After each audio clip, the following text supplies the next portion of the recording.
ሰላም እንዴት ናችሁ? ደህና ናችሁ ወይ? ያለውን እግዚአብሔር ይመስገን ሰላም ነኝ። እንዴት ናችሁ? እስኪ ዛሬ ደግሞ እቃ ቤቴን እያጸዳው የሆነ ነገርን አብረን እናወራለን ማለት ነው እና ጠብቆኝ ቆይ።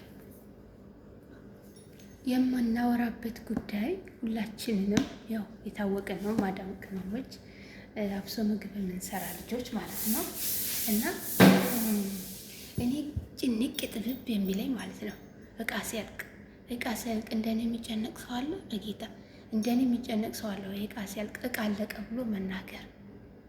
እነሱ ደግሞ አይረዷችሁ እና እንደኔ እቃ አለቀ ሲባል እና እንደኔ እቃ ሲያልቅ የሚጨነቅ ሰው አለ? በምታነገር እኔ እኮ ለኑሮዬ ለቤቴ ራሱ እንደዚህ አልጨነቅም። ማርያምን እዚህ እናቴ እቃ አለቀ እቃ አምጡ በዚህ ውጡ። ወይኔ እኔ ወር በመጣ እንዴት እንደምጨነቅ በ15 ቀን አንዴ ነው የሚመጣልኝ እቃ።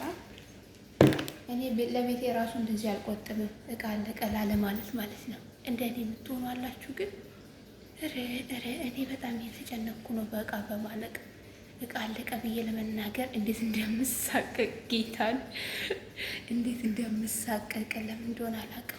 ደግሞ በየገባሁበት ቤት የሚያሳቅቅ ሰው ብቻ ነው ያለው። እቃ አለቀ ሲሏቸው የሚደብራቸው፣ ሲበሉ ግን ጥርቅ አድርገው የሚበሉ በገባሁበት ቤት በሙሉ ለምን እንደሆነ አላውቅምና በጣም ነው የሚጨንቀው እቃ አለቀ ማለት። አብሶ ደግሞ ጠብቁኝ ቆይ የት እንደሆነ የሚጨንቀኝ ላሳያችሁ። አብሶ ደግሞ ይሄ አለቀ ማለት ለእኔ በቃ ጭንቅ ነው የሚሆን።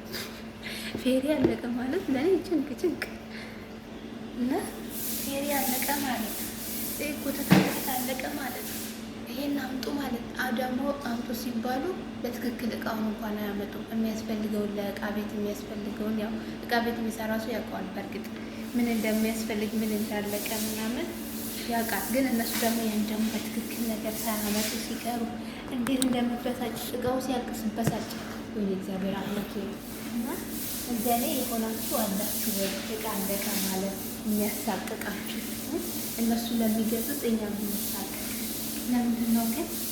እነሱ ደግሞ ይሄን አይረዱም እኮ ጌታ አይረዱም።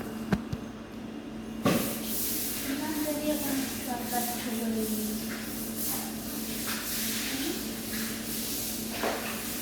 እንደኔ የሆናችሁ አላችሁ ወይ? ጋር ሲያልቅባችሁ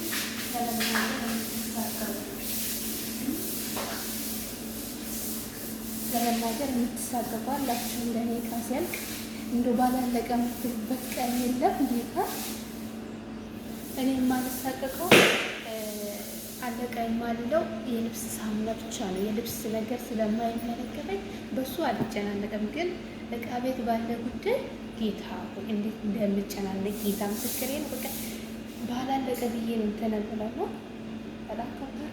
እቃ ቤት ውስጥ ያለ ሰው ነው የሚያውቀው የእቃን ማለቅ። እነሱ ደግሞ አይረዱም። በጭራሽ ነው የማይረዱም።